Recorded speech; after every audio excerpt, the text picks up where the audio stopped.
Good evening, ladies and gentlemen. The combined agenda and regular meeting of the Monroe Township Council is called to order on this evening of October 2nd, 2023. Would we all please rise to honor our flag? I pledge allegiance to the flag of the United States of America and to the republic for which it stands, one nation, under God, indivisible, with liberty and justice for all.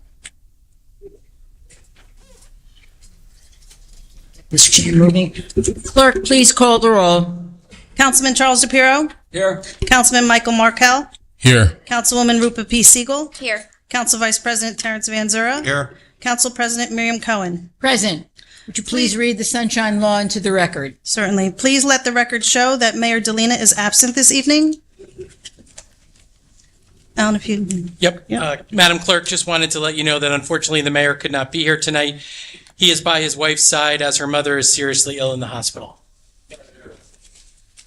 Thank you. We are sorry and extend our wishes for perhaps a speedy recovery and an easy time for the family.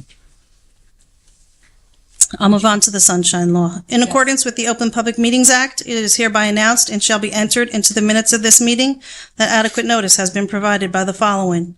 1, posted on the bulletin boards within the municipal building on December 30th, 2022, and remains posted at that location for public inspection. 2, printed in the Home News Tribune and the Cranberry Press on December 30th, 2022. 3, posted on the Monroe Township website. And 4, sent to those individuals who have requested personal notice. In accordance with Chapter 3, Section 17 of the Monroe Township Code, public comment shall be limited to 5 minutes until further time is granted by the council president. Thank you. Item 5 on our agenda is the swearing-in ceremony. The oath of office is administered by our township clerk, Patty Reed. You're going to turn it over to the chief. And I am going to turn this over to our chief with great pleasure and honor to do so. Thank you, Council President. Coordinate the swearing-in ceremony. Thank you. Ladies and gentlemen, families, public, thank you for being here tonight, Council. Thank you for giving up your time and showing up for all those who are related, and also those who are not working tonight and yet came to work, got dressed to support your fellow officers. Tonight, we're not only swearing in 3 officers, but we're honoring or recognizing 4 officers for their work with the Mothers Against Drunk Driving initiative for the County of Middlesex. So first, tonight, I will like to call up the officers officer one at a time, getting sworn in. Matthew Holtz, could you please step forward?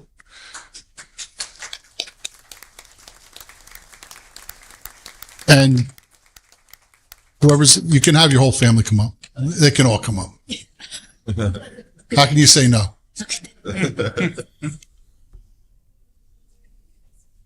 Real quick, Matthew Holtz comes to us from Neptune City PD. Matthew was in the Marines from 2013 to 2017.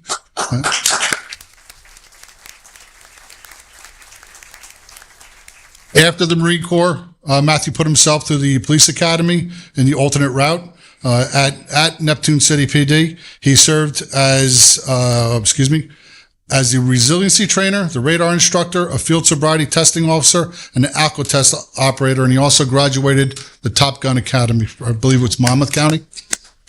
Yes.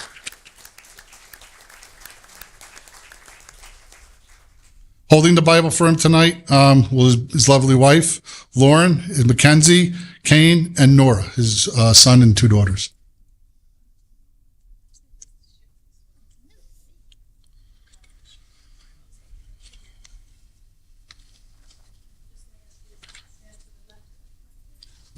She looks like her mom.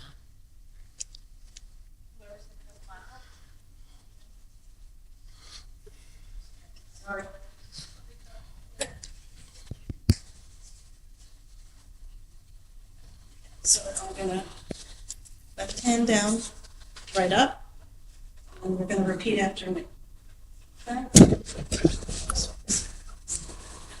I, Matthew Holtz, do solemnly swear I, Matthew Holtz, do solemnly swear that I will support the Constitution of the United States that I will support the Constitution of the United States and the state of New Jersey, and the state of New Jersey, and I will bear true faith that I will bear true faith and allegiance to the same and allegiance to the same and to the governments established in the United States and to the governments established in the United States and in this state and in this state under the authority of the people, under the authority of the people, and that I will faithfully, and I will faithfully, impartially, and justly perform impartially, and justly perform all the duties of all duties of I could hold to it. police officer of the Monroe Township Police Department police officer of the Monroe Township Police Department according to the best of my ability, according to the best of my ability. so help me God. So help me God.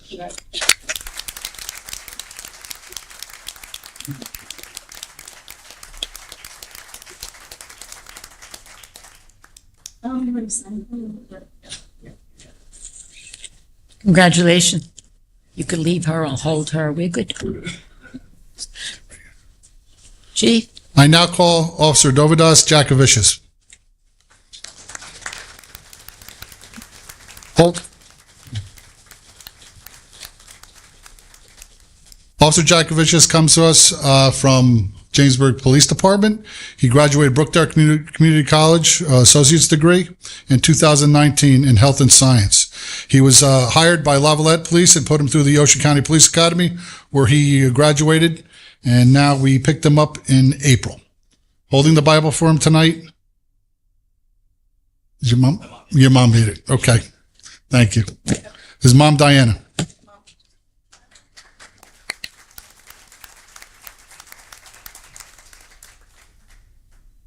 I, Dovidas Jakovicius, do solemnly swear I, Dovidas Jakovicius, do solemnly swear that I will support the Constitution of the United States that I will support the Constitution of the United States, and the state of New Jersey, the state of New Jersey, and that I will bear true faith that I will bear true faith and allegiance to the same and allegiance to the same and to the governments established in the United States governments established in the United States and in this state and in the state under the authority of the people, under the authority of the people, and that I will faithfully, that I will faithfully, impartially, and justly perform impartially, and justly perform all the duties of all the duties of police officer of the Monroe Township Police Department police officer of the Monroe Township Police, according to the best of my ability, according to the best of my ability, so help me God. so help me God.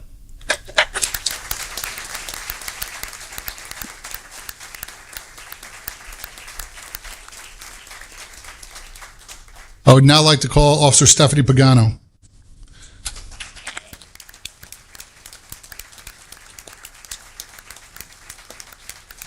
Officer Pagano comes to us from, I believe we got her from Deal Police. She was in the academy. We hired her from there, out of the academy. And she went to Wagner College, where she got a dual bachelor's degree in psychology and sociology. There's a lot to read here. In addition to receiving her bachelor's degrees, she received her master's degree in social work from Columbia in 2017, with a focus in general practice, programming, concentration in health, mental health, and disabilities. Nationally registered EMT, graduate of Monmouth County Police Academy in the spring of 2023, who received the New Jersey PTC Training Commission's certification. Holding the Bible to her tonight will be Barry Rubino, her fiance.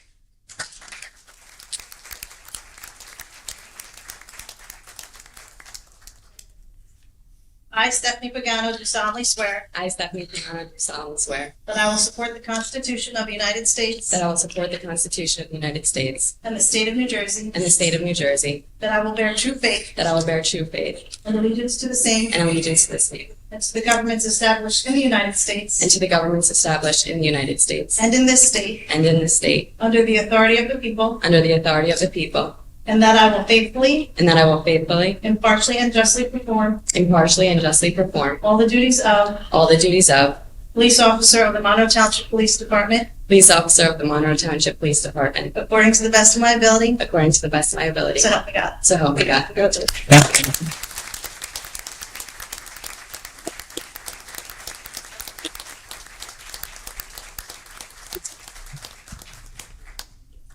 I would now like to recognize the 4 officers who were recognized by the Mothers Against Drunk Driving Initiative for Middlesex County. Actually, it's for the National Mothers Against Drunk Driving Initiative.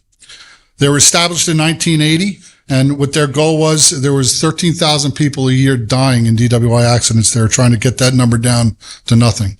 These 4 officers, and I will Sergeant Jason Cohn, Officer Joseph Sella, Officer Sean Marr, and Officer Jake Lloyd.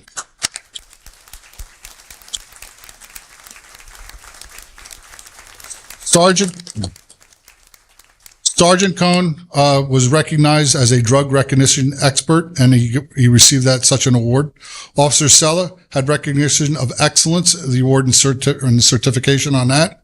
Sean Marr, also the same award as Officer Sella. Officer Jake Lloyd was the top cop in Middlesex County with DWIRS. He led the entire county. So with that, nowadays we're hearing all these bad things about police officers. These officers are out there really risking themselves.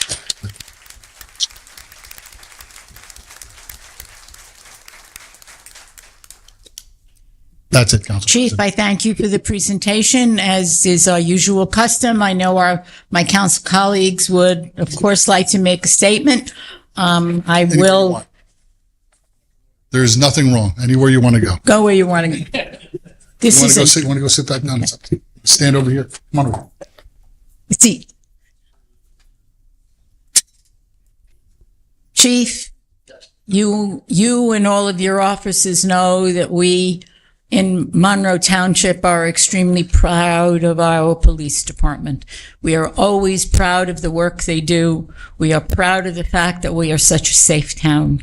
It is my honor as president of the council to say to you, welcome, welcome. You will be an addition to an already wonderful police force. And so we look forward to your having very many years of service. And to those of you who won awards, I'm sure it won't be the last group of awards that your officers win, sir. And I'm going to go down the ranks. I will start on my left with Woman Siegel, please. Thank you. So really, I just want to say congratulations to our new officers. This is an amazing family to be part of. Our police department does so much for our entire community. So I welcome you all, and congratulations to all the officers for your awards tonight. Mothers Against Drunk Driving is a very established national organization, and they do so much. And thank you for what you have done with that. Thank you. Council Vice President. Hi. Thank you, Madam President. Again, to keep Monroe the safe town that it is, and a lot of times we brag on it. We say how safe we are, but it's not anything we do. It's what you guys do. We just try to give the chief the proper manpower and give you the proper tools so that you guys can do your job. And time again, you honor us with the service that you do. You do it professionally. You do it in a manner that's respectable, and you do it very effectively as well. We can't ask for anything more. I just want to say one thing, Chief. I got to honor you because you were able to pronounce Officer Jakovicus's name. I thought that was pretty impressive. So thank you, guys. I wish you the best, and welcome to the force. To my immediate right, Councilman Mike Markell, Ward 1. I would just like to welcome the new officers. You're joining a great Monroe family here, and it's fantastic that we have you. Congratulations. The officers that receive the awards, you deserve the highest praise. You're keeping our streets safe, and the police department should get much recognition for that. Like the chief said, there's some bad press about police officers, but when you're in trouble, who are you going to call? Not the Ghostbusters. You're going to call the police department. Thank you, gentlemen. Thank you so much. Councilman DePiero. Just want to say welcome. Stay safe out there. Congratulations on the awards, and welcome to the family of Monroe. Stay safe. Mr. Weinberg. Maybe a 5-minute recess, take some quick pictures. Sure. We will be in recess for 5 minutes, please. Picture taking by families.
We reconvene the agenda meeting, folks.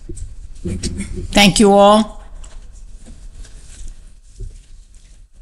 The proclamations this month, we have a proclamation for Becker Muscular Dystrophy Awareness Week of October 1st through October 7th, National Breast Cancer Awareness Month, the month of October of this year.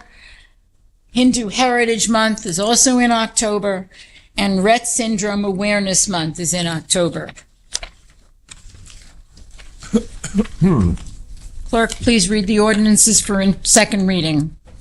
09-2023-024, ordinance authorizing the Township of Monroe to acquire a right-of-way dedication over property at 400 Spotswood Gravel Hill Road, known as Block 76, Lot 6.02, on the Township of Monroe tax map.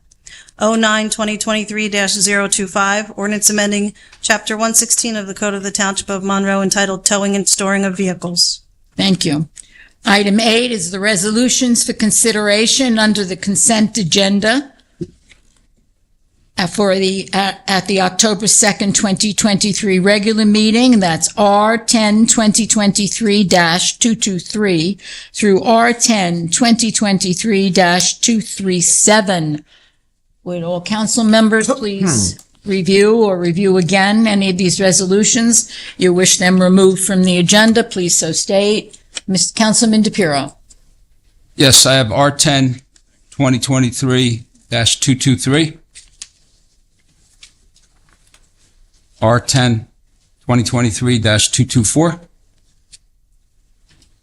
R10 2023-230.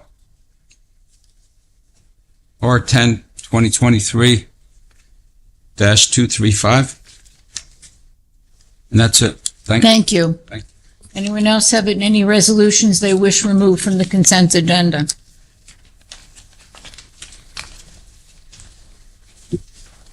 We will move to item 9, which is the public comment section. This is comments by the public are limited to agenda items only. It's 5 minutes per speaker. I would like a motion to open the public portion, please. So moved. Thank you. May I have a second? Second. Thank you. All in favor? Aye. Any opposed? Anyone wishing to address the council, please come forward. Please come forward. State your name and address for our record.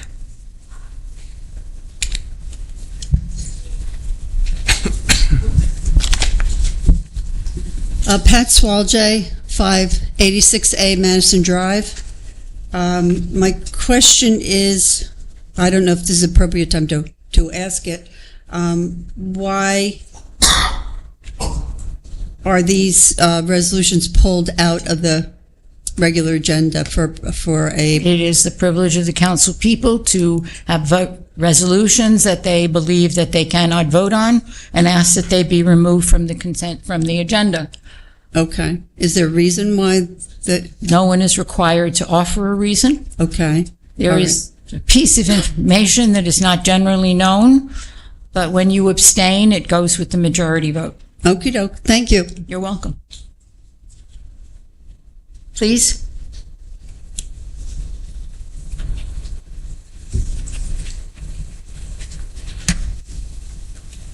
Shell Arminio, 9 Nathaniel Street. Resolution 10, 2023-227. The award bid to Pioneer General Contracting for concrete improvement projects, $145,000, 525. Is that solely for actual concrete work, or are there soft costs in that, design costs, things like that? Mr. Rasimowitz, please. Council President, that's all hard costs. There are some tree items in there also, so it's not just concrete. I don't know, tree items that... If tree item means what? I'm sorry, there's some tree removal items in there, and concrete curbs, sidewalks, aprons. Basically, okay. And it's all construction costs, so hard costs. There's no design costs or anything involved in this one? No. Okay. And I will get up again for the ordinance readings. However, ordinance 2023-024. Is that an eminent domain?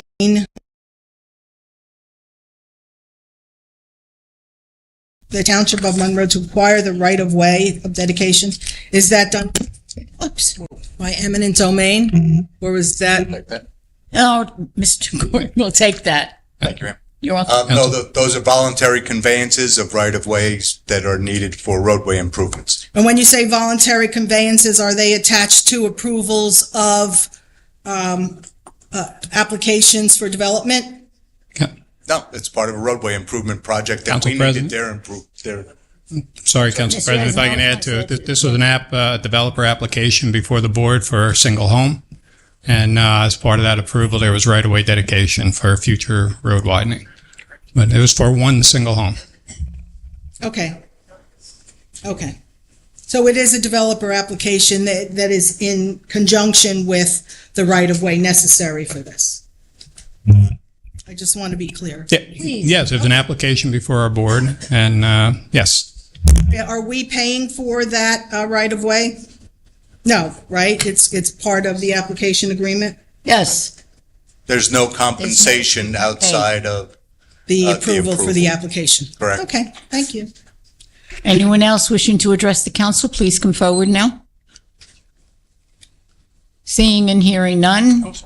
Oh, I'm sorry. Didn't look far enough to my left.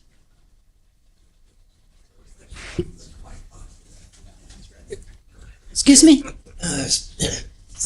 look far enough to your left, which was surprising, because usually you encompass everyone. Your name and address for the record, please. Lucio Panos, 1208 Sealand, Dara Plaza. Resolution 2023-236. It's a change order with an increase of $52,000, $52,500. That contract was just awarded less than a month ago for $149,000.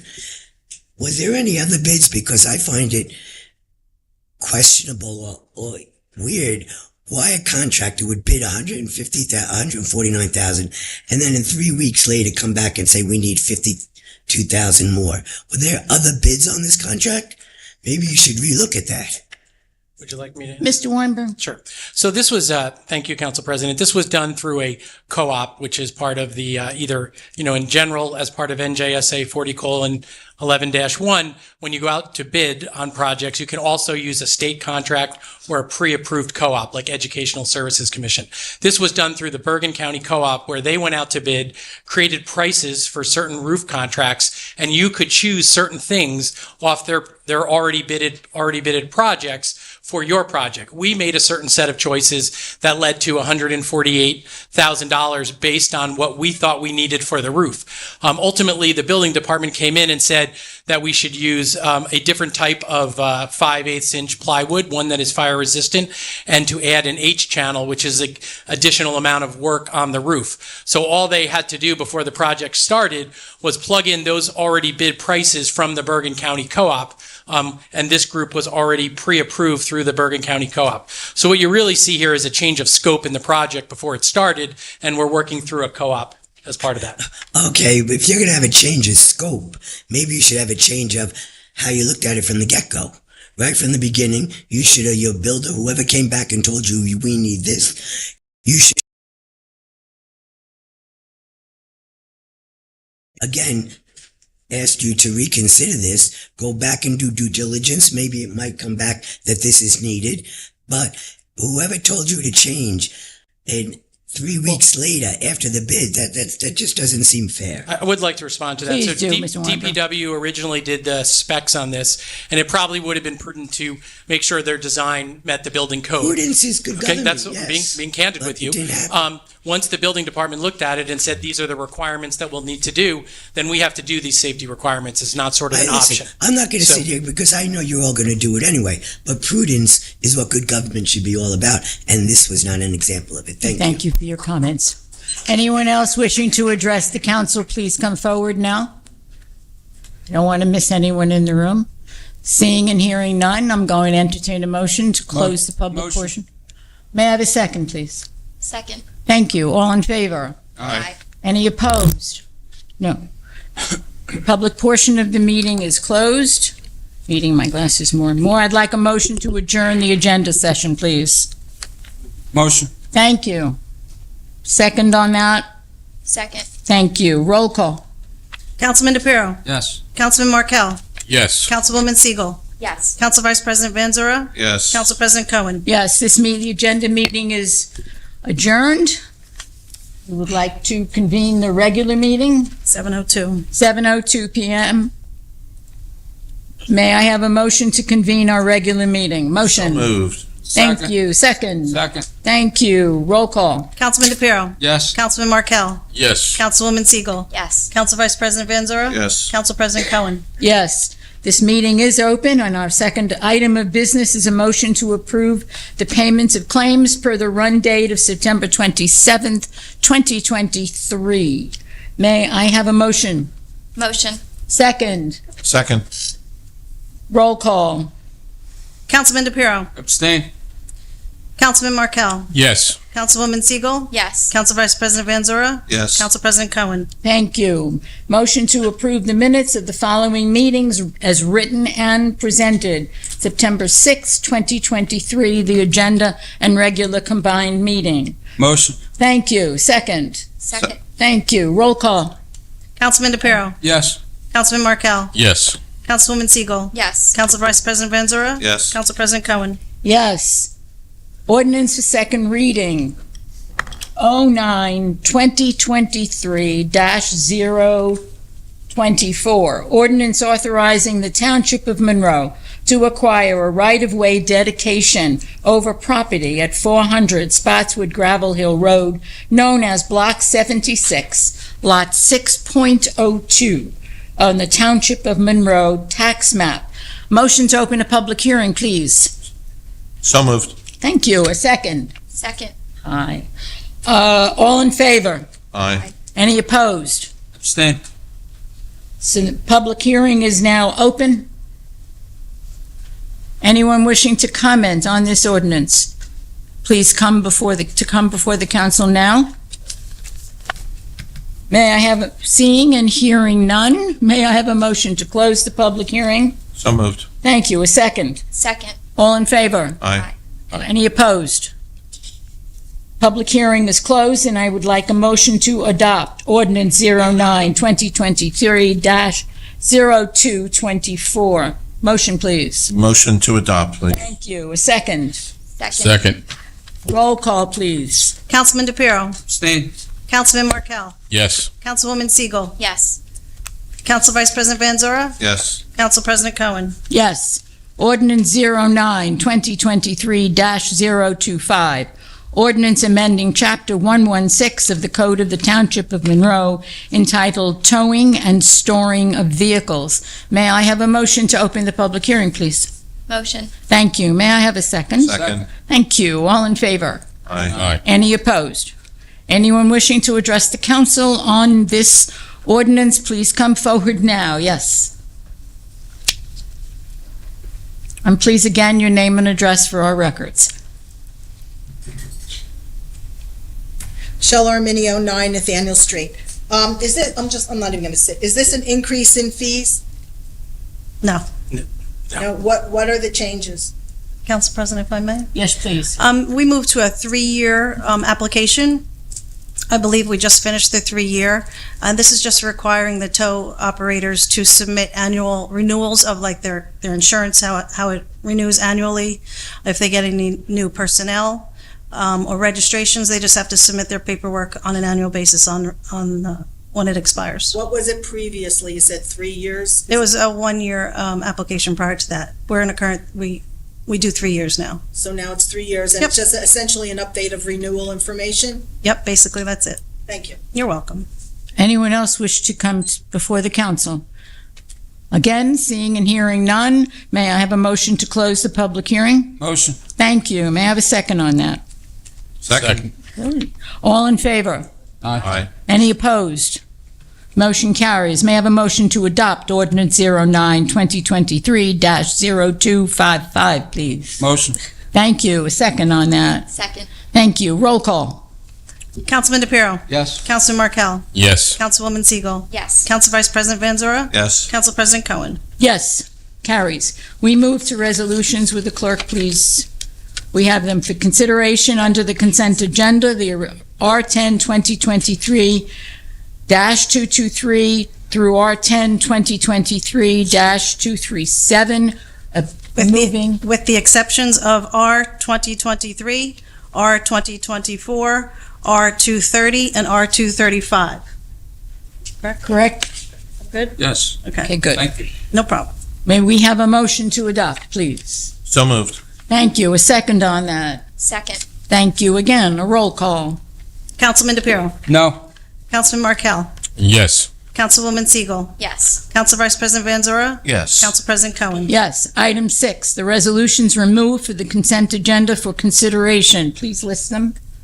R 2023, R 2024, R 230, and R 235. Thank you. May I have a motion?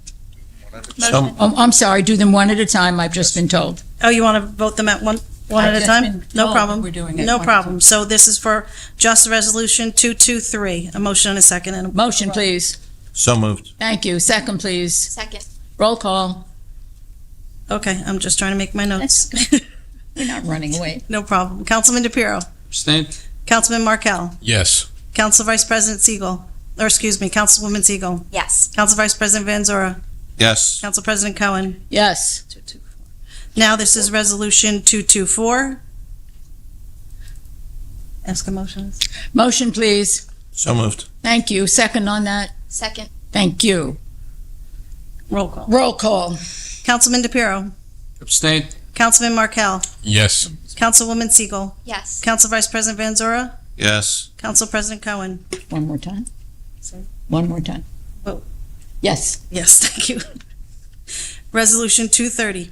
Motion. So moved. Thank you. Second. Second. Roll call. Councilman DePiero. Abstain? Councilman Markel. Yes. Councilwoman Siegel. Yes. Council Vice President Van Zora. Yes. Council President Cohen. Yes. Thank you. You're welcome. Thank you. 235. 235. Apparently I have one more. R 235. Motion and a second. Motion, please. Motion. Second. Second. Roll call. Councilman DePiero. Abstain? Councilman Markel. Yes. Councilwoman Siegel. Yes. Council Vice President Van Zora. Yes. Council President Cohen. Yes. Okay. Got them all. Got them all? Yep. Oh, that is a good thing. We'll move to council reports and begin with our business Yeah, What did I do? administrative reports. administrative report, and that's Mr. Weinberg. Yes, thank you very much, Council President. As I mentioned during roll call, I know some folks came in earlier. Unfortunately, the mayor could not be here tonight. He is by his wife's side as her mother is seriously ill in the hospital. So just wanted to make a note of that. So I have some comments here. I'll try and be somewhat brief, but they're a little bit long. So the mayor did ask me to share some comments on a future partnership with the Board of Education at our meeting tonight. He hopes to have more details on this at the next meeting in November, but he is working with the Board of Ed president towards a shared services agreement to take advantage of a $4 million state ROD grant and a $1 million state budget grant, both of which are specifically for Applegar school improvements. The mayor said we always want to make sure we take advantage of state dollars and that they stay in Monroe and they benefit Monroe children. At the mayor's direction, our professionals are mapping out a path to make this agreement a reality.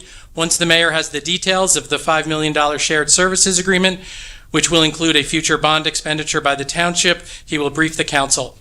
He hopes to have an announcement soon about the partnership surrounding these state grants with the Board of Education. Speaking of shared services agreement, the administration is pleased with the shared services agreement with Fire District Number 2 that was on this agenda. Working together like this, the township can accomplish more for the taxpayers.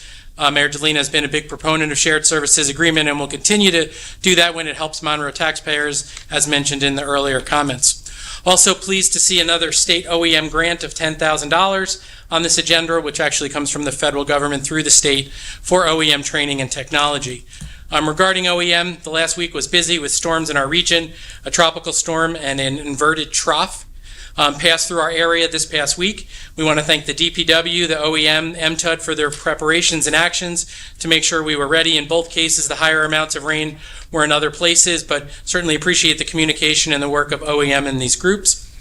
The library is making some exciting improvements to their front desk area for the next 2 months. Might be a little shorter than that. They are open, just pardon their appearance. It will look terrific when it's completed and open up their entrance. It'll be a much more open experience as you walk in. You may know the library processed over 402,000 transactions last year, 10% more than in 2021, so it's a pretty busy place. Switching gears, pleased to announce that Monroe is again the second lowest overall effective tax rate in Middlesex County, and we were again rated AA+ bonding by Standard & Poor's. This is positive for our community, and the refinancing of our debt 2 years ago and 3 years ago we accomplished during those historically low interest rates has reduced our debt service and kept our tax rate stable. 2 upcoming shredding events, always popular. Saturday, October 14th, there's a county shredding event at the Cranberry School, not too far from Monroe. We'll send a reminder out on Facebook. It starts at 9 a.m. And usually goes till the truck is full, hopefully 12 o'clock. And on Friday, November 3rd, the county shredding will be at Thompson Park. Again, we'll send out another reminder about that for those who like to shred. As a reminder, the township will once again have our Veterans Day recognition on Saturday, November 11th at 9 a.m. at the Veterans Park Monument at Avenue K. This is coordinated with the American Legion, and all our residents are welcome to attend. As in the past, there will also be a Veterans Celebration Luncheon the Sunday before Veterans Day at the Senior Center. This is open to all veterans and is sponsored by the Township on November 5th at 12 p.m. It is an important opportunity for the Mayor and Council to recognize those who have served. The Mayor was also invited to attend the Regency Veterans Day recognition event on Saturday, November 10th, and another veterans event at Clearbrook on October 11th, which he will attend both. Lastly, the Federal Emergency Management Agency and the Federal Communications Commission are planning a nationwide emergency alert system test for Wednesday, October 4th at 2:20 p.m. Text messages will be sent to all TVs, radios, and cell phones. OEM has been sharing this information with the community, but asked me to mention it here as well, as people's telephones, radios, and cell phones will all have a distinct alarm that'll happen at that time. So just as a reminder. Thank you, Council President. You're most welcome. Before I move to my council colleagues, I wanted to comment on something that occurred. You know that we all talk about the wonderful emergency medical services that we have, and we recently honored our retiring EMS director in what was truly a beautiful and moving celebration. But this incident occurred that I wanted to share with folks because before we forget the work that they do, life-saving and life-giving. So on September 29th of 2022, Monroe Township EMS and Monroe Township Police Department were dispatched for a woman in labor. EMTs McGee and Klosick responded from EMS Station 4, along with EMS Supervisor Hayes from EMS headquarters. While en route, dispatch advised units that birth may be imminent, and Klosick, McGee, and Hayes helped deliver a healthy baby boy at approximately 11 a.m. Very nice. Nathan and his mother stopped by earlier this week for his first birthday to visit with their heroes and thank them for their service. You have heard each and every one of us here, and I'm sure each and every one of you has always commented on our amazing EMTs, that they are, we think, the best in the state. And I want to thank each of them. They deal with our residents in what is often a very vulnerable and scary time in their life. Not all are just the wonderful joy of delivering another live soul to our world. And they do it with incredible training. They do it with professionalism and compassion. They responded to over 11,000 calls for service in 2022. We are indeed fortunate to have them, and this is a nice incident to share. So I wanted to do that with you. I'm going to ask the engineer's report. I just preempted him just a little bit. Okay. Mark Rasimowitz, please. Thank you, Council President. Quick update on a couple of the projects going on. First off, Old Bridge Englishtown Road and Mounts Mills Road intersection, that traffic signal construction has begun there. Please use caution in that area as the work progresses through over the next couple months. Secondly, our 2023 road program, we're finishing up the paving on that project. Volleyball courts at Veterans Park and at Patriots Park. The Veterans Park courts are complete. Patriots Park, about another 2 weeks, and that'll be complete. Spotswood Gravel Hill Road, there was an NJDOT grant project. The concrete work, we have about another 2 weeks of concrete sidewalks to complete, and I expect paving at the end of the month for that road. And that is Spotswood Gravel Hill from Machaponics down to towards Avenue K.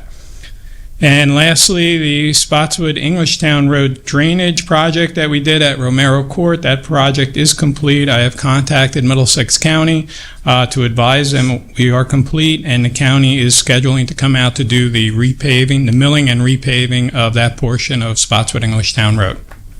And that's my report. Thank you. We will move to my colleagues on the council to their reports. I will begin again at my far left with the councilwoman from Ward 2, please. Thank you, Council President. Good evening, everyone. Just want to share a couple updates. And first I want to talk about some of the proclamations. I know we have many on the agenda today, and one of them is National Breast Cancer Awareness Month. And I just want to highlight that, October is known for that, and I hope this proclamation serves as a reminder to all women to make sure you get your mammograms. We all get busy with our lives and we put things on our calendars and sometimes we overlook them, but early detection does really save lives. And knowing many survivors in my life and knowing many people all around, and I know we know others out there also know people that survive. So again, just remember, it's an important note on your calendar. So I just remind all the women out there. Couple updates from the commissions. Our commissions are always hard at work, and a couple of the ones I liaison to.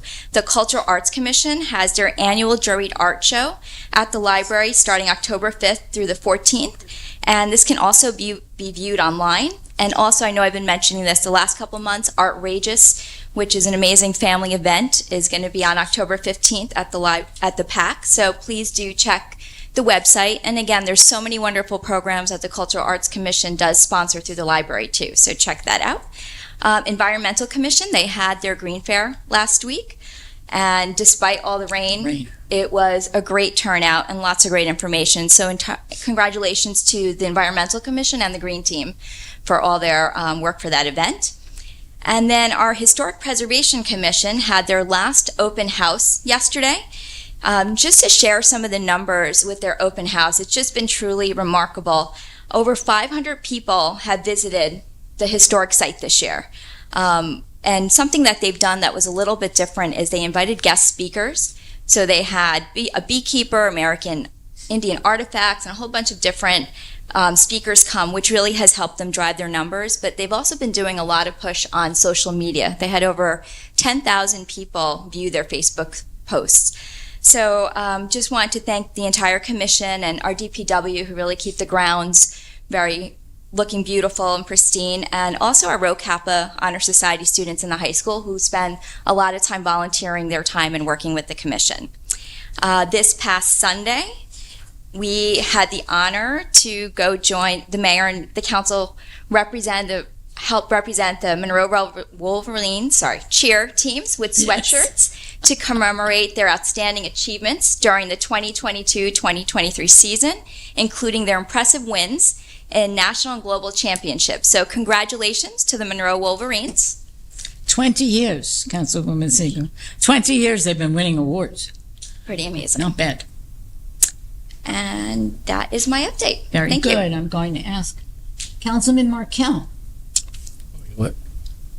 I just have a few comments. I'd like to just add something to Councilwoman Siegel's announcement on the art show. We have a lady at Rossmore by the name of Daisy Cohn who entered the Middlesex County, the older adult contest and show, and she won first place in Middlesex County. And her art is in the library, which will be available, I think, Monday, right? It'll be open Monday. So I just wanted to let you know we have a champion right here in Monroe and in Rossmore, where I live. So I'm kind of proud of that. Just want to comment on all the rain we've had here in Monroe.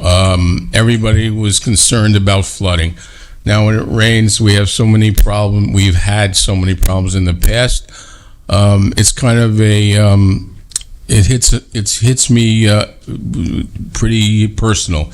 My hometown was flooded out over the last week, and I was sent pictures by friends there who had their homes totally flooded out.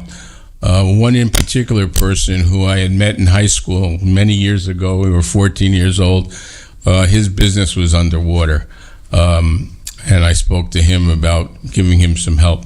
That brings me to our environmental commission here that is doing an excellent job. I just want to say that the environment is very important to protect. We are a silver sustainable community here in New Jersey. That's a big honor. There's only 36 of us in the state. We qualify for numerous awards as far as the environment is concerned. So I just wanted to touch on that. We had no flooding this time. Thank you very much here in Monroe. But if you've seen Jersey City, Hoboken, as I say, my hometown's in Westchester County, that was pretty much completely underwater. It was a very bad situation. The only other thing I want to say is that the Senior Center announced 7 trips for November, 7 new trips. I don't want to list them. I don't want to get too complicated here. But if you're interested in taking a trip through the Senior Center, February, October 20th at 9 a.m., if they're going to open up for registration. And people have been telling me that they can't get on these trips. So if you want to get on them, take note, October 20th, 9 a.m., you better be there because they always have too many applications for the amount of people that they can handle. Anyway, that's my report. Everybody, thank you very much. Councilman DePiero. Thank you, Council President. You're welcome. I just wanted to point out that October is also Italian American Month that we should probably recognize. So we missed it. We missed it last year. So yeah, we didn't put a shout out. But I'd like to maybe next year maybe we can add that also. And I had a question in reference to the paving project that we're holding up here with the roof. Do we have a schedule on when the roof will be complete, when the paving will start out in this municipal building? Which end of the table is going to answer? You're going to do that, right? Council President, sure. As you're aware, there was a change order on tonight for the roof. So that was approved tonight, and the purchase order will be updated, and that contractor, I believe, is going to be starting later this week. And then the paving will follow once the roof is complete. So it will be this year then? Yes. Okay, thank you. I just wanted to, there was a baseball game at Dye Farm many of us attended that was sponsored by the Historic Commission. I wanted to say thank you to them. They did a fine job as always. The grounds are very nice, and visiting the one-room school, my dad attended that school, and it brings back, I reminisce, wonder what was running through my dad's mind when he was in that one-room school. And I visit there often, and it's just grounds that are very, very well preserved, and also it's nice to see the buildings. Hopefully we can get some grant money to get Stillwell's house repaired and some other barns out there so we can bring them back to life. Just wanted to say thank you to the Historic Commission and everybody that was involved in that project. 9/11, we all attended. It was in this room. It's something that, I wanted to say thank you to the administration. I know Eileen worked very hard along with their first responders to get everything inside. And I just wanted to thank everybody for that ceremony that was here that we all wish it didn't happen, but we don't forget, and we won't forget. I attended Congress Hill Farms, had a special need project for the adults and children, for the horses that roam their 200-acre farm, and it was very interesting to see how the horses and people with special needs and everybody there that volunteer. I just wanted to share. that with everybody that's right here in Monroe. And it's nice to see a farm still stay in existence. And that's why my wife and we attended. It was very nice. And the owners were there, and they had a lunch. And it was very, very nice to see people with special needs be able to ride horses and communicate through horses. So I just wanted to say thank you to the owners of that. We attended all of us attended a League of Women Voters Senior Center. They had Meet the Candidates night, and I just wanted to say thank you to the League. It was it was something that, it was put together by them. It's not easy to do it, but people that attended, I wanted to say thank you, and it's also available to view on their site, their website. The Green Team, liaison for the Green Team, the Green Fair, was very well attended, even though the weather wasn't cooperative, but it was a lot of hard work that everybody put together on that committee, and it was at the high school, and it was well organized and well attended. So I wanted to shout out and give everybody appreciation that was part of that. Also, as Councilwoman Siegel said, we attended the rec department had a cheer for as Council President said, 20 years. I mean, what kind of record is that? I mean, it's amazing. They do a fine job, and it's something that we're very proud of. And it was something to sit there and watch all the parents, the grandparents, the students, and just watch everybody work together as teamwork. And it's an honor to watch all of that and see our teams and our town be recognized year after year. And we wish them luck again this fall. Had a couple questions. I pass Meadowview Nursing Home pretty much every day, and I'm wondering if that building's been winterized. Who's answering for I'll check with DPW as a practical matter. They winterize all the buildings that are in our possession, but I'll reconfirm with DPW. Okay, because most of the window air conditions are still in place of that building, and if we have heat on, I don't know if there's heat in the building or if we're going to drain everything, but there's a lot of window air conditioning units that probably can be taken out and windows closed or boarded up. And also, tonight, there's a road closure on Old Bridge Englishtown Road for the wet taps that are going to be done. Is that something that we notified our residents website and also the residents on that street? Mark. Council President, yes. Contractor was putting out notices to the residents today. Thank you. Oh, we did it today? Earlier today, or it happened Friday afternoon. But okay. The latest. All right, because again, I'd like to see that on our websites. If we're going to have a road closed or construction, we should have an ongoing construction status on our websites to see, so our residents are aware. And Council President, I'm sorry, it's not a full road closure. It's in one direction. The other will be detoured just around the site through the Mounts Mill Road extension. So go around Mounts Mill, but correct. The road will be closed though for the wet That taps. section will be closed. Yes. So it's nice just to let the public know what's going on, and also if we put it on our website so they can, they're aware of what's going on. As we know, Election Day is upon us. I wanted to say good luck to our clerk's office. They always do a fine job, and election started, and I just wanted to say thank you to our poll workers and also our clerk's office and everybody that's involved, and good luck to everyone. Community cleanups, we didn't do too many this year. Do we have anything that's coming up in the near future on community cleanups? I can check with DPW. They've been scheduling them, so I'll certainly follow up with them. I know you had an interaction with the director, so I can certainly take a look and see what's going on with that.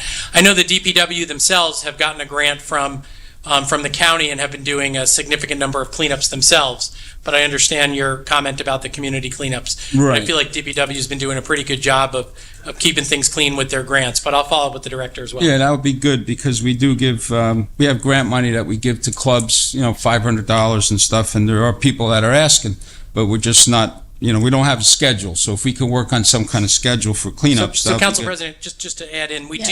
do have clubs going out doing all that work. I think what you're talking about, and correct me if I'm wrong, is a township-wide cleanup in one location, and that's what I'll mention to the DPW director. Yeah, like but the- cleanups are happening with the different groups, et cetera. Right. I see DPW working on Saturdays and stuff like that, but Matchaponic says a lot of debris, and there's a lot of main roads that are in need of cleanup. So if there's something that we can get on schedule, I would support that, and I would be out there cleaning it up myself as well, as always. I've asked this in the past. How are we doing with the server so we can have the meetings live on TV and Comcast and Verizon? I know it was $65,000, then it dropped to $35,000, and then I don't know, where are we with the server? Right, so I believe the mayor had a conversation with the board president, articulating the position that, from his point of view, the township would certainly like to be helpful on that. And so I think they're going to work that into the shared services agreement I mentioned earlier, but I don't want to speak for the Board of Ed and the mayor, but that's my understanding. Okay, so we're still not able to have meetings go to Comcast or Verizon for the public. Correct, so the server's located at the Board of Ed, and we're trying to work on a plan regarding that. Okay. Well, if you can keep us updated, I'd appreciate it, and the public. Hydrant flushing, are we completed with that project? Mr. Strain. Yes. We are done. Okay, good. Tough question. That was a tough question, but thank you for that, and thank the guys for doing everything, keeping it safe. Thank you, Joe, and your staff, as always. Mounts Mill, Buckaloo, we have a barn there that we're trying to preserve. It has some boards flying around and like is winterized. If there's something we could do with that also, just to, if you can notify DPW or whoever, I'd appreciate that as well. State property, Camp Derrick, the old police department. Are we getting a deed for that property, or what's the update on that parcel? Right, so as you know, the mayor and I have been working with the Department of Treasury. This is the 93 acres across the street from the boys' home on what would be the east side of Spotswood Englishtown Road, where the old police station was, for those of you who are following. So what we've been able to get done, and we're just waiting for it to effectuate, is those 93 acres are owned by the Juvenile Justice Commission and ultimately the Treasury Department. We've been able to get them turned into green acres, which is a positive development, and it's going, and that's going to happen hopefully in the next 3 months. We removed the police station, as you may recall. They've done some cleanup work in the back by Camp Derrick, and then they were surveying the property, and I expect that probably in the next month or two, and it's been a while, we will be able to have a public event with them if we like, or at least announce that those 93 acres are preserved in perpetuity through the Green Acres program, which will be a positive development for the town. So we are on the cusp. We are like 98% of the way there. The state government moves a little bit like a snail, not to attack them, but we are literally in the home stretch on those 93 acres. Thank you for explanation. Thank you. And just keep in mind, there's a lot of dead trees out by the road there. If we could get that addressed, I don't know if they're going to address it or we have to address it, but there are quite a bit of dead trees close to the roadway, and there's some machinery still there, and with a fence all around it. I just wanted to also put a shout out to everybody. If we could shop local and support our local businesses, it's very important nowadays to try to keep the local businesses floating and being able to stay in business. So shop local is always important as an economic development liaison. It's something we talk about all the time, and it's something to keep in mind. I wanted to say Halloween's coming, so just a reminder: drive safe and keep in mind that they do this after school hours usually. So just keep in mind, with Halloween coming. And I just wanted to say one thing to our mayor and his family. I just hope everything works out for them. And just we'll be saying a prayer. Thank you. Thank you very much. You're welcome. Council Vice President, look at him smiling at me. There he goes. Yes. Thank you, Madam President. A couple items. I went to the Green Fair at the high school on the pouring rainy day, but I got to tell you, it was a very, very nice event. There were so many different things that were going on, but it was coordinated so well because you had a lot of high school students that were involved doing things. You had the adults that were involved. Many different topics that you wouldn't have possibly even thought of, but they had a lot of informative locations there. They had one on electric vehicles. They literally tell you just about every electric vehicle for sale and what they cost and everything. A lot on solar, which of course is becoming more and more important. And even things just like the pollination type of things with the bees and all sounds trivial, but to some extent it really is important. And they put it together nicely. One of the things that I was particularly impressed with, and I urge everyone to consider, they did have a stand where they were promoting organ donors. So this is a very simple thing to do. You could do it right through your driver's license.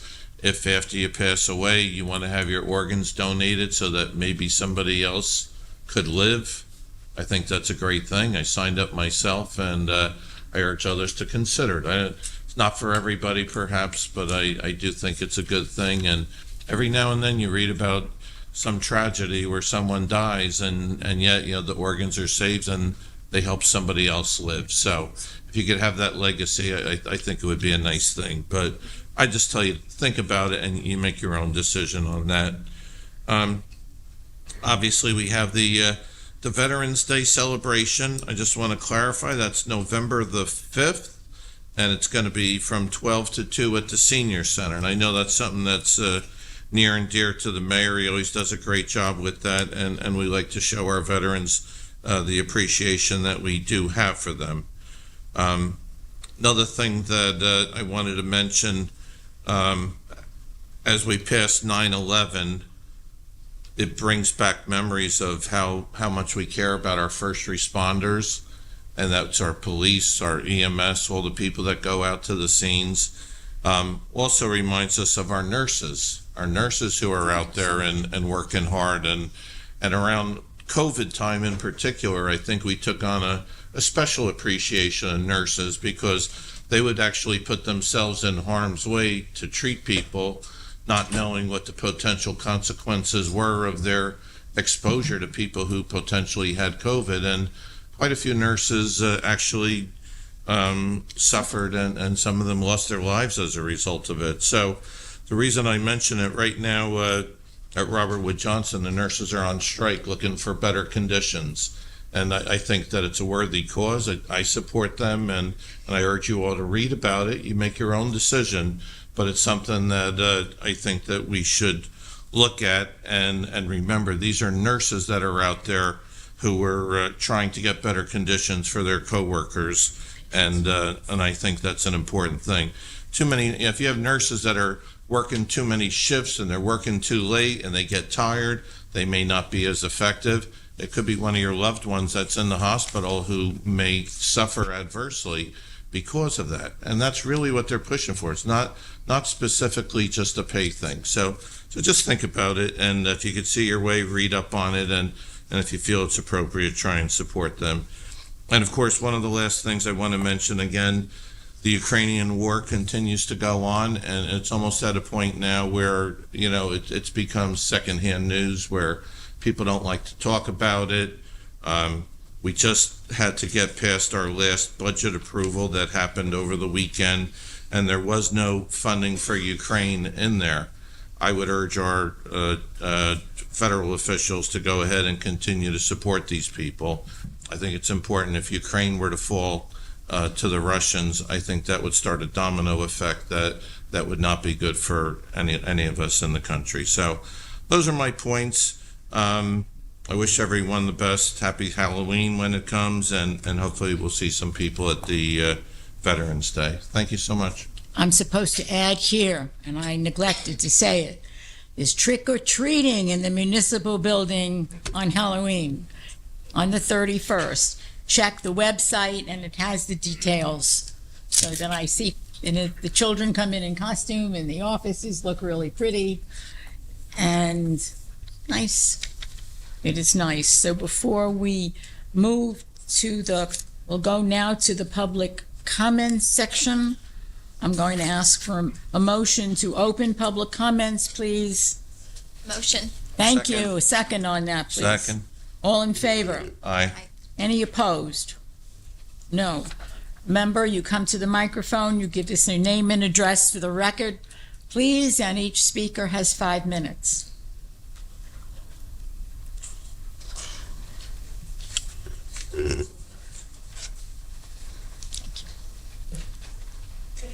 Good evening.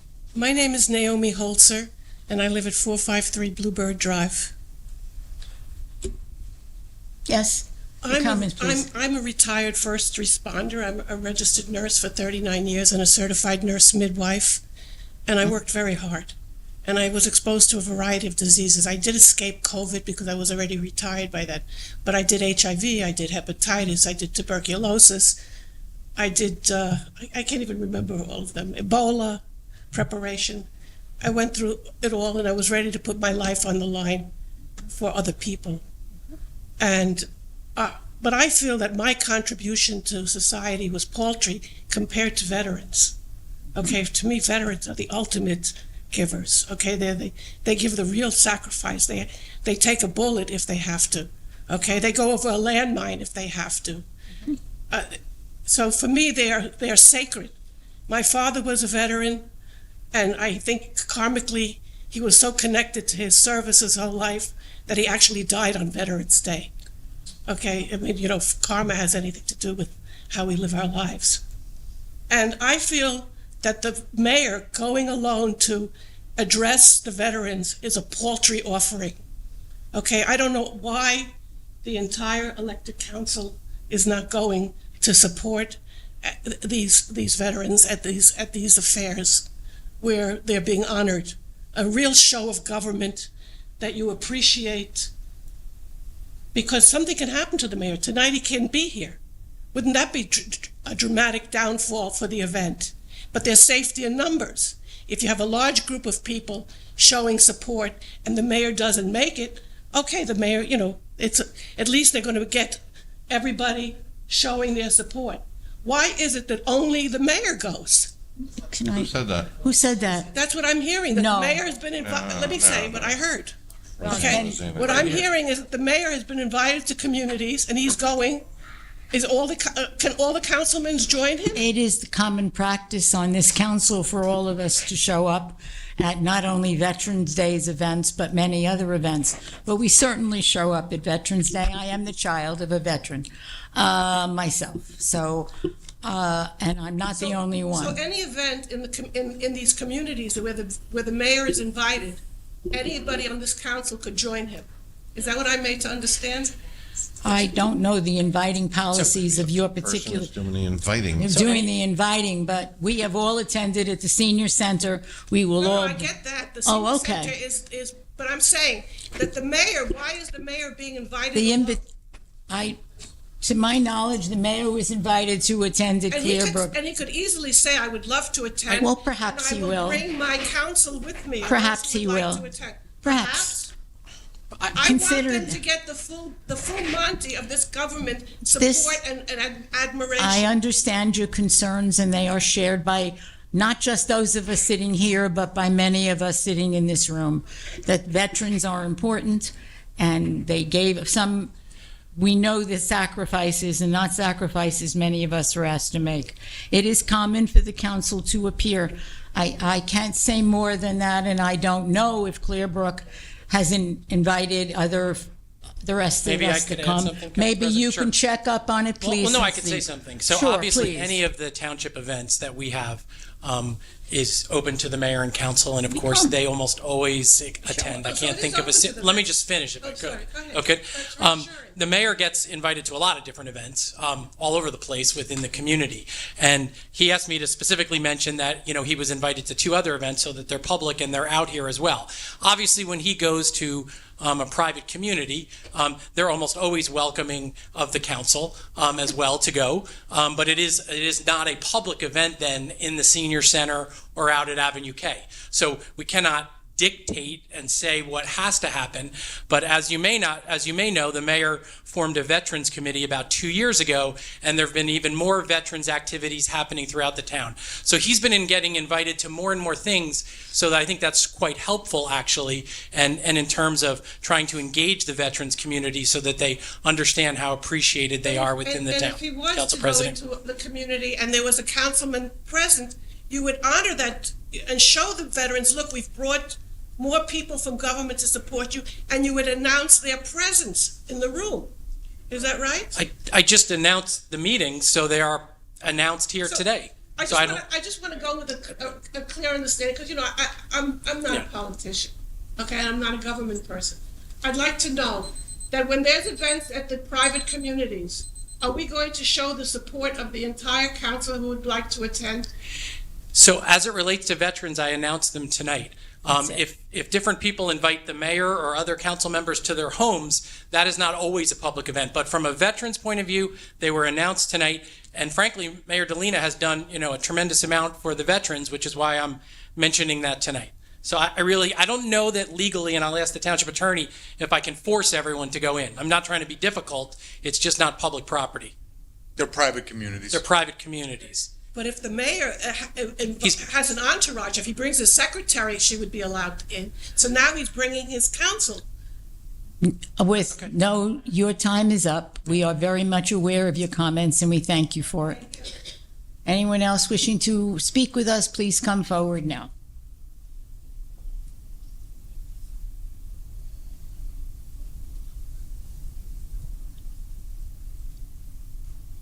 Your name and address for our records, please. Good afternoon, evening. My name is Joellen Arabito. I'm at 22 Rossmore Drive. So I hear comments about Ukraine and the non-support for Ukraine. However, do any of you have any comments about the non-support of the invasion of our southern borders? Anybody have any comments about that? That our southern borders have not been funded for protection either. Madam President, please. First, the southern border is a problem. There's no doubt about it. Everyone in this country, I think, acknowledges that.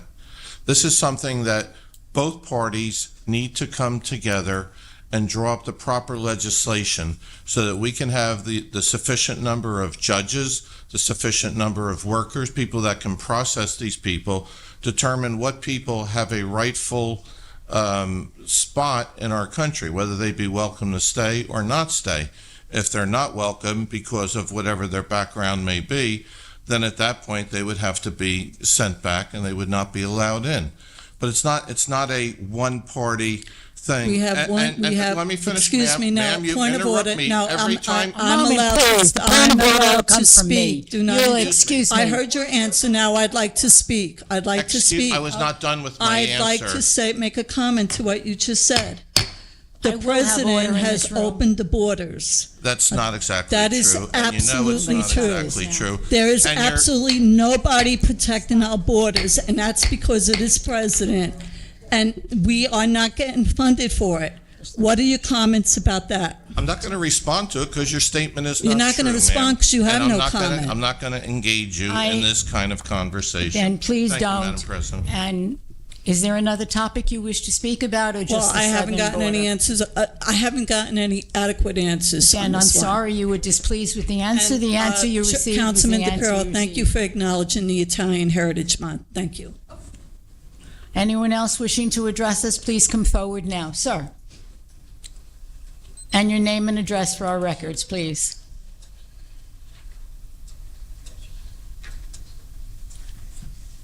Yeah, my name is Anjan Karnati. I live in 11 Preservation Drive. Yes, I'm sir. here to ask, regarding the education of our school. I know everybody knows that Monroe is overcrowded, overdevelopment. Our Monroe residents' parents really are seeking school facilities, sufficient. But I know before development, anybody of our council and, mayor is responsible for school facilities. Is it correct statement? School. For school, School facilities are handled by the Board of Education. Yes, but I totally agree. Board of School is separate, and mayor and council is separate.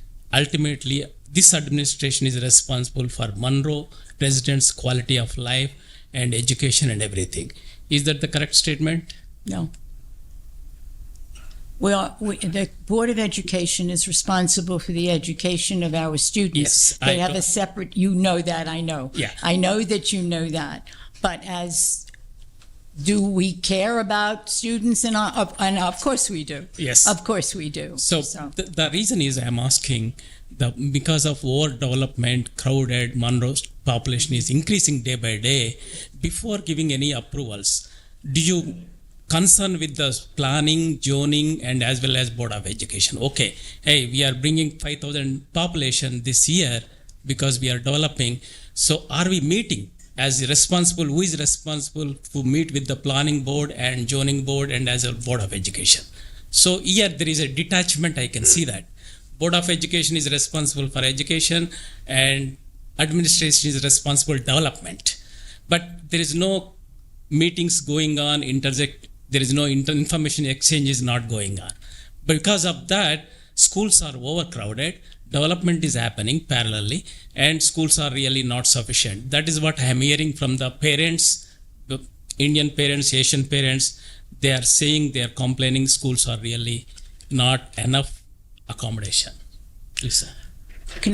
Would you please, do you wish to reiterate what the meetings that are now taking place regarding this issue? Whenever requested by the Board of Ed, and it's Right, normally please. around the demographer studies when they're operating their long-range facilities plan, I certainly meet along with our planning director and our engineer and others and go through everything that's basically in the pipeline. As you may or may not know, at this point, 96% of all future development in Monroe that's slated is part of the court-ordered affordable housing, which is not unique to Monroe, but to every town, as you can see in this location in here.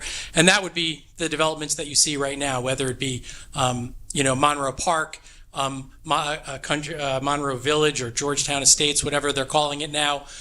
Those are all part of our affordable housing settlement, just as was Arbors and Monroe 33, as was Stratford, and as was Monroe Manor. So all of these locations are part of our affordable housing settlements. Moving forward, 96% of them are tied to that settlement, and I have certainly gone through that with the board. And you might want to take a look at some of their recent long-range plans. They were very different from 2017 to 2022, quite different. And so I would suggest you may want to touch base with them in terms of the long-range plans of what they predicted when they did their last, earlier this year, their last long-range facilities plan. So basically you're saying that, in future there is no increase in the enrollments in the school? That's what you're saying? That's not what I'm saying. What I'm saying is we share all our information with the Board of Education. The Board of Education does, by regulation, a long-range facility plan that hires a demographer that coordinates with us. The demographer's plan in 2017 was very different from the demographer's plan in early 2023 or late 2022, and you should ask those questions to the Board of Education since they produced the demographer's plan. But instead of public is going to ask Board of Education, administration is asking anything to the Board of Education, what you have done so far? I want to make sure you understand. Yes, please. So the purview of moving things like referendums, and I'm just trying to be as clear as I the can, board. is something that happens with the Board of Ed. Not us. I think as you heard a little earlier today, where there's an opportunity for the township, where there's a state match for the township to potentially get involved, so we don't lose state dollars, that is possibly a win-win scenario. Are we seeking state grants for the school? Anything? So again, you should touch base with the Board of Ed. They just received a $4 million ROD grant and a $1 million state grant that I believe requires a match. That's what I was referencing earlier. And so we certainly want to make sure that that opportunity doesn't pass by Monroe. The other way for the Board of Ed to get funding towards new schools is through a referendum. Not going to comment on that, but there is some debt service aid associated with that. Yeah, I know that referendum has been failed 3 times, right? Yes. So, and one more question, madam. Please, your time has passed, sir, and there are other people here. I thank you for your comments and questions. You're most welcome. Your name and address for our records, please. Semesto 625 Spotswood Gravel Road.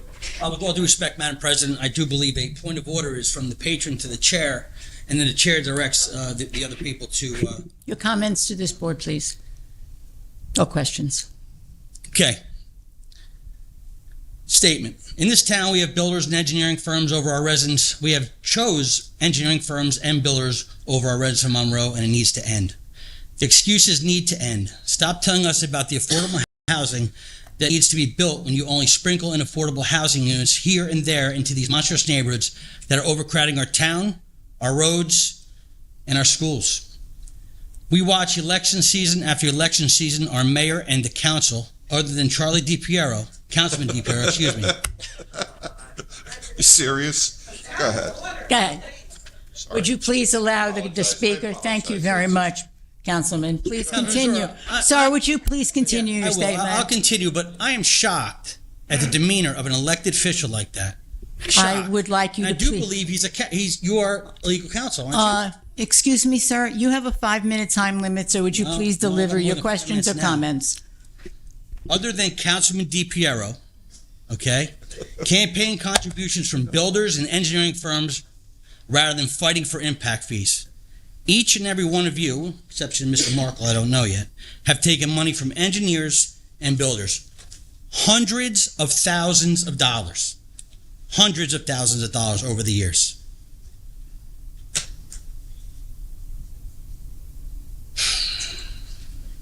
You can say the state changed the law and won't allow you to force builders to pay for the impact fees or their developments have on our town, but please tell us why you take their money for your personal campaigns.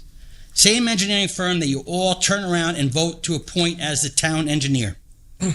Then the mayor appoints the planning and zoning board members, and residents wonder why there are so many variances issued to allow building where there should be, or lots that are too small for another house, but they get through. Builders fund campaigns, you get elected, and then you appoint the people to allow the overbuilding to continue. It's a vicious circle here in Monroe. Our concern is the residents behind us and the residents around this town. The problem at hand here is we have these builders and engineers giving to the PAC funds, which are going to you folks, okay? And in turn, our schools are overcrowded. I believe the business administrator said that we're 10% up on visitation to our library. Well, I can tell you this, it's probably not the adults as much as the children. So where are these kids going? Okay?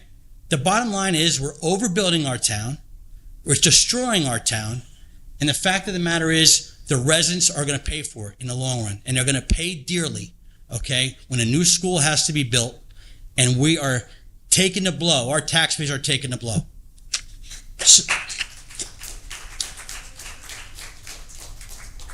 Now, an issue that's a big issue, and it's an issue throughout the country. Now we're hearing about the migrants coming to Monroe. It is a fact that Monroe does not own the old boys' home over off Schoolhouse Road. This is true, correct, Madam President? Yes. The state owns that. Oh, yes. Yeah. Thank you. It was brought up last month, and Mr. Vanzura got very upset at a resident for even speaking about the issue, which I do feel, Mr. Vanzura, an apology is... Would you please direct your comments to me? Madam President, so much. I do believe, you're welcome. My apologies.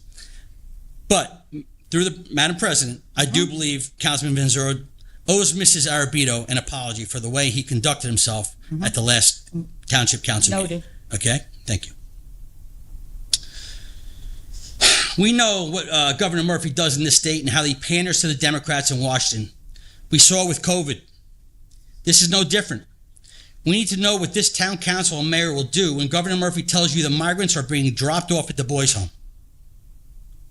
The people of Monroe deserve a mayor and a council. And this is not political. They deserve a mayor and a council that are going to fight for the people of Monroe. And currently, in my opinion, and a lot of people's opinions, that is not happening. Thank you. Thank you for your comments. Anyone else wishing to speak? Please. Can I just address? Oh, of course, please. Just one thing on the boys' home. So we did have a meeting here probably a week ago, a semi-annual meeting on the 21st where representatives of the boys' home come here. It's advertised in the paper. I know Councilman DePiero and Councilman Venzura were not able to be there, but one of our members, Mr. Pyro, asked a direct question of the leadership of the boys' home whether or not there was any plans for migrants to be moving to the boys' home. They were emphatic in that it is still operating for another 5 years at that location. They had never heard of it. There would be no way that would be possible, and they basically stated on the record that will not happen at the boys' home. So I do want to share that information. That came from a public meeting right in this location about 10 days ago. So Thank you, Mr. Weinberg. Would you please, sir? Sir, please. You made questions. You had your time. Gave you more information. I believe someone else is waiting to speak to us. Please come forward, sir. Again, your name and address for our records, please. Oops. Adam Durando, 66 Avenue G. Yes. As I read through the e-newsletters and the newsletters, I see that NJ Anchor was delivered by we, along with Mayor Delina delivered the address for NJ Stay. So I'm assuming we is the mayor and council when these are state programs. My question to the board is what are we doing as a town to lower the cost for Monroe, for every Monroe resident to live here? Now, I understand that the budget's only 20% of your overall tax bill. I see tables in the newsletters as well that says that Monroe is the second lowest. Why aren't we striving for first? Why aren't we going back for that first? This town was set up in such a way in the beginning that we should be first in the lowest tax rate, and we should be making it more affordable to stay here for everybody, not just the seniors over 65. There's 40% of the residents here are between that 18 and 65 age division. What are we doing here for everybody to lower the cost of living in Monroe? Besides holding the tax rate steady, even though that there's $2 million more in the budget, that's going to come, I think, to bite us when we have another double-digit tax increase on a municipal level. So what are we doing to lower the taxes in Monroe at the municipal level? So I'll just speak if I can for the Sure. administration. So, and I think you bring up some really good points. Yes, So you do. obviously we've made a tremendous effort to try and keep the municipal tax rate low, as you mentioned. I think it is lower today than it is in 2020. The school budget tax rate is lower than it is lower today than it was in 2020. We've been fighting for additional school aid as part of S2. The Anchor program, just to clarify for everyone, is open to everyone over the age of 18, but you do have to make less than $250,000.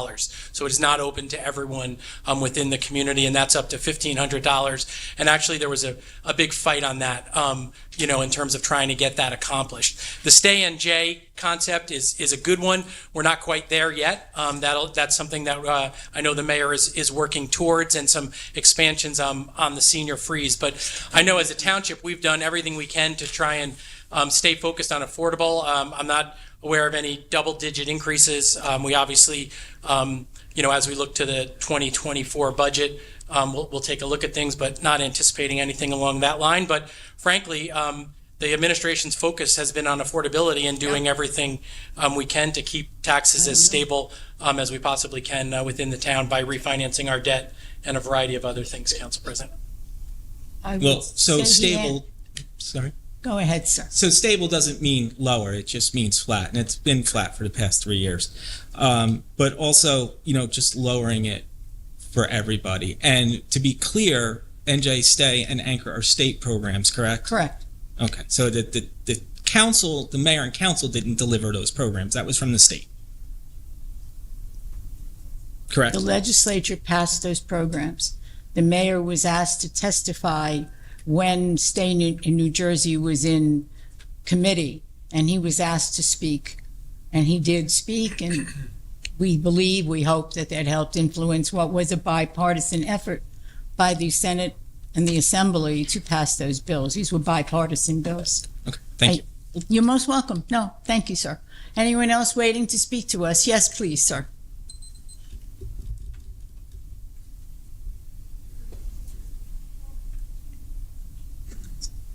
And please, sir, your name and address for our records. Yes, ma'am. Thank you. Harold Kane, 480B Newport Way in Rossmore. Yes. I'm a veteran of the Vietnam era. And which one? Really? I've always been concerned with Veterans Affairs. I'm one of the officers of Post 401 in South Brunswick. And for the last few years, we've heard about the veterans' housing that was scheduled to be built in Monroe. And correct. I know they just broke ground and they've started, and it's probably been 3 years since it was in discussions and all that. But now we're starting to hear maybe, and this was at League of Women Voters event down the Senior Center, like conflicting numbers as to what it's really going to be. And we heard that the build out will be 80 units of 1, 2, and 3 bedrooms. Most of the veterans you'll find in this area do not need 3 bedrooms. They live in houses with 2 but need 1. I mean, the reality is we're not a young crowd anymore. The veterans you would hope to come to this area don't exist for the simple reason of the drawdown in the military since the 70s. The military today is half the size it was when I was in.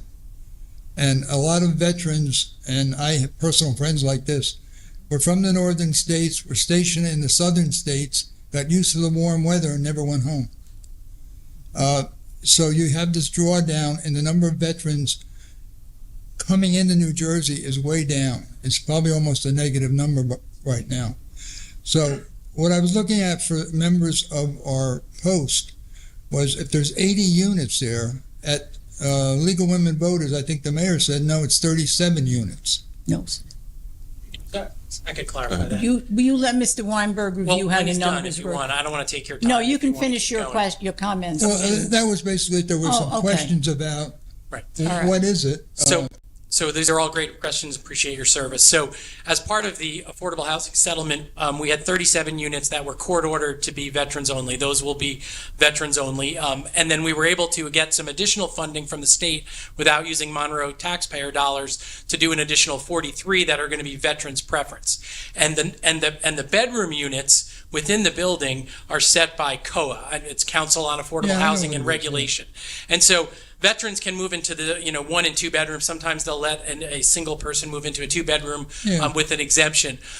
But basically, at this point, 37 units will be veterans. 43 units will be veterans preference, which means they go to veterans unless nobody applies to fill those units. Yeah. And we're certainly optimistic. We met with the Veterans Council. We're going to be going out and doing meetings with all the folks around the town. It's going to be a beautiful facility. And ultimately, not only is it great for our veterans, but as you know, and as was mentioned earlier, by building 80 of these units that are going to be built ourselves through the Affordable Housing Fund, which is not taxpayer dollars, we will prevent 320 units, because as someone articulately mentioned earlier, which is really not a great scenario, but is the law of the land in New Jersey, when the developers come in and intercede in these affordable housing cases, and all the municipalities you see around here, when they build an affordable unit, they get to build 4 market rate units. Right. And so there's only 20% in those places that I mentioned earlier, whether it be Monroe Manor, Stratford, Monroe Park, that is affordable. The other 80 is market rate. So when we build these 80, that ultimately saves us 320 because we're building them ourselves. And we were able to expand from 37 to 80 by using state affordable housing tax credits through the Housing and Mortgage Finance Agency, and that's what we did with that. Is this open to any veteran, or do they give priority to Monroe? So it's open to any veteran, and including the reserves. Yeah. A couple notes here. Are there any amenities? We had heard, this was a while ago, that there would be like some meeting rooms or Is it like any car sheds? I doubt it'd be garages, but car sheds. There are community meeting rooms. There also are social service rooms. So as part of this project, it won't just be 80 units of housing. There's going to be a social service agency that partners with, in this case, someone who's what's called an affordable housing developer, specialized in affordable housing. And that nonprofit will be based in there to help the 80 veterans who live in there get access to services which are through the federal, state, and other sources.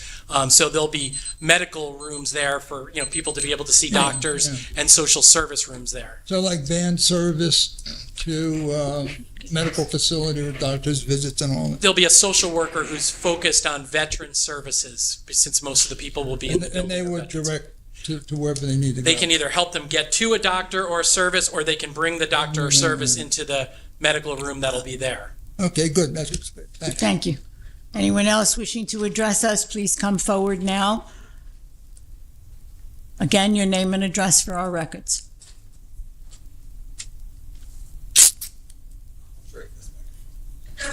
Brian Fabiano, is this on? I have. Yeah.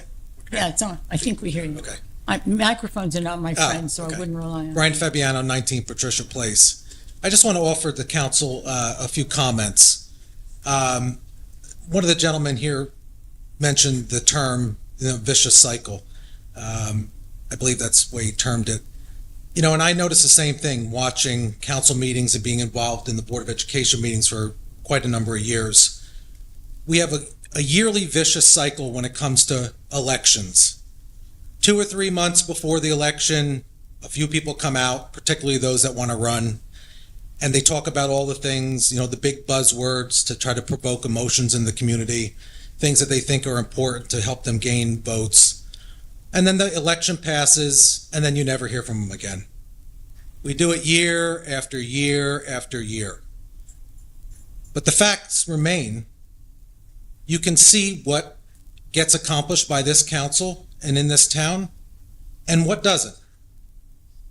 To come up to this microphone with fallacies around immigrants coming to an active prisoner camp that we already heard is in existence for at least another 5 years is one of the most bizarre thought processes I've ever heard. I'm sure it provokes emotions like it does with the border and things like that, but it's just really a joke. More importantly, as I see this election play out, I see particularly one team attacking another team with all these fallacies. I must say, the current number of people here that are sitting here on Team Delina have not gone to that level, and I think that says a lot. I think it says a lot about character, and I think it says a lot about staying to the issues. I think it's funny that a gentleman comes here every election season who claims to be in charge of the Republican organization here and talks about overdevelopment in town. Just a moment, please. But we have a council member who is a developer. Do you? Please, I'm going to ask. So my point is this. No, this isn't politics. When you come and lie at this dais, this facts. Mr. Fabiano, the facts. please don't. Okay, so then let me address And with the with all facts the that I've rest seen. of you, please, quiet. So then let me address this council with things that I've seen you propose and promise the community, and things that I've seen accomplished this year. BFI landfill was a big one. There were residents by me, I live on that side of town, lining up with complaints about the stench, about the issues they were having in their homes. This council, this mayor said they were going to take care of the BFI issue, and they did. I didn't think it was going to happen, and they did. Okay? Number one. Number two, this council, including Mr. DePiero, all of you said you were going to bring veterans housing, and you did. All of us. You delivered on it, all of you. Okay? It's not one party or a next. This council said you were going to increase senior programs. You all voted on it, and you did. This council said you were going to increase more activities, more of the parks in the town. Bocce ball, cricket courts, and all the different things that you guys said You said you were going to do it. You're developing it. So I don't understand how anyone could come up here and say that government is not happening and things are not progressing. And it's been by everyone up here, not just one person, two people, by the whole entire council. So I don't understand where these fallacies come up. The last thing I'll say is this. If you're running for town government, and you don't know the responsibilities of a town council versus the Board of Education, which I have not seen anyone here show up to, maybe I can count on one hand. Please finish. I'll say if you don't know the responsibilities of the office that you're running for, you shouldn't be running in the first place. Thank you. Anyone else?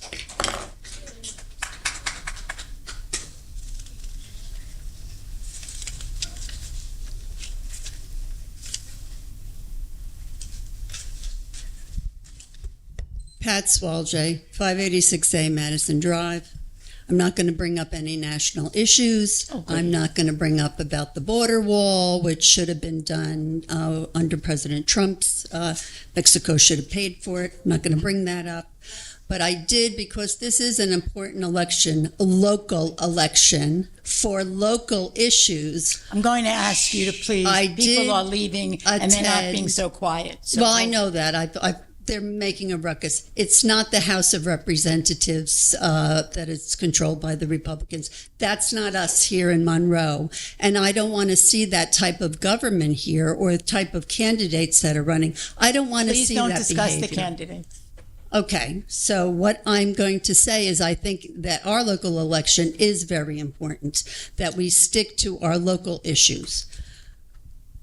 I'm going to, I went to the League of Women Voters candidates night, and one of the things that was said over and over again was transparency, we need more transparency, with the inference that we don't have it. So I went online and I looked at the Township Council website, and it is a beautiful website. There's everything on there. Every department, every commission, phone numbers, our facilities, and a whole year's worth of council minutes. And I noticed a pattern.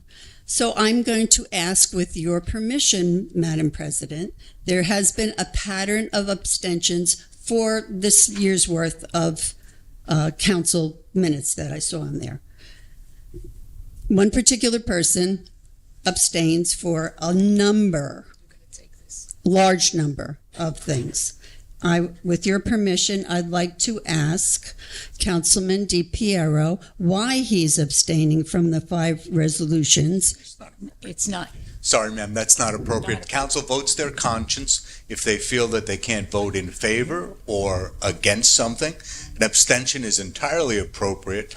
The time period for asking those questions might have been when the council person decided how they were going to vote, or it could be on the advice of council because they needed to recuse themselves because they may have an interest in the vote that's being taken. So while I appreciate your question, it's not an appropriate question, and we're not going to go into each individual vote of each council member because that's just not the right way that we do things. Well, I'm not asking that, and I understand that it is at the it's up to the council person themselves. Sure. And I'm asking because in September 2022, I did ask the question, and it was allowed, of why a vote was abstained from, and the councilman did answer it. He said, I have a conflict of interest. That's why I abstained. But then I saw a pattern of this. So I think if transparency is going to be an issue on the council, I think it's an appropriate question to ask, particularly since I'm not running for office. I'm just Patty Q Public here. And I don't want to see the vitriol and the just the nastiness that we see on the national level brought into our community. And it's here. We see it here. I don't like it. I don't want it to continue. We are a democracy. We're the United States of America, and that's how anyone running for office should behave for all of us. This gentleman was speaking. When we heard other people speak, everybody was very polite. Nobody catcalled, nobody yelled from the audience. So everyone has an opportunity to speak without being interrupted. That's a democracy. And since I've moved here. Thank you. Thank you. Anyone else wishing to speak, please come forward now. This place is a meat locker. Is it too cold? Your name and address, yes. Your name and address for our records, please. Sorry, that's the... No problem. Thank you. I'm always compliant. Michelle Arminio, 9 Nathaniel Street. I believe everybody has an opportunity. This is not what I was preparing to say. However, I have seen on both sides of this desk people laughing at residents when they come up, people making funny faces or rolling their eyes at council people when they speak on the council. Everyone is duly elected, regardless of your party. I think we should respect the council, and the council should respect the public. When you are voted in, you are voted in to represent all of the residents. I would like to see that, and I would like to see our council people not laugh at either other councilmen or members of the public. And it does happen. So I also think that sticking to the local issues on a night like this, if you want to have a separate special meeting for national things and all that, great, I'll participate. But I do want to thank Councilman DePiero because he speaks to specific community needs. And I'm glad everybody enjoys all the parties and all the activities that they go to on this council. But when when Councilman DePiero comes and he asks, and he seems to be cognizant of the ground level, day-by-day streets of Monroe. And when he sees something that needs correcting, he comes and asks for help and repairs. And sometimes he's sneered at, and sometimes he's laughed at. And I find that disturbing, because whether I agree with him or not on certain issues, I feel he has a right, and that he seems to be protecting the quality of life in detail when he sees it on his way around the town. So he encourages repairs, he asks for things. I find that that's a decent way to proceed, regardless of your party. So I would ask that we have a little more decency all around. In terms of the cable channel, I've been waiting for that. I think that is a source of valuable information. We do have a large percentage of seniors that do rely on cable. I've heard members of the Board of Education talk about all of the newer technologies that people can get information. But the cable channel is an archive, it's a public record, and again, the overused word transparency, I would like to see this council really get going on that. I mean, I think that it's an important part of the services. We spend a lot of money on services. I think that those funds would be well spent on those services. So I believe that, let's see, going forward, let's have respect for everybody. I wish all good luck, but let's keep all the residents in mind, not just the people who come out to support particular people. Thank you. Thank you. Anyone else wishing to address us tonight? Please.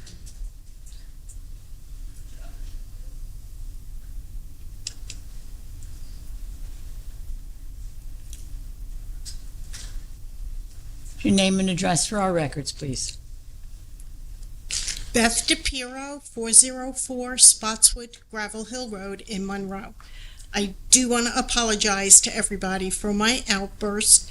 I have seen this in the past where people would go on about politicking and it was stopped right away, and this wasn't. That's why I had my outburst, because I just asked for fairness for everyone, residents and council. Thank you. You're welcome. Anyone else wish to address the council, please come forward now. Seeing and hearing none, I think I'm going to ask a motion to close the public portion of the meeting, please. May I have a second on that? All in favor? Aye. Any opposed? May I have a motion to adjourn our meeting? Motion. Second.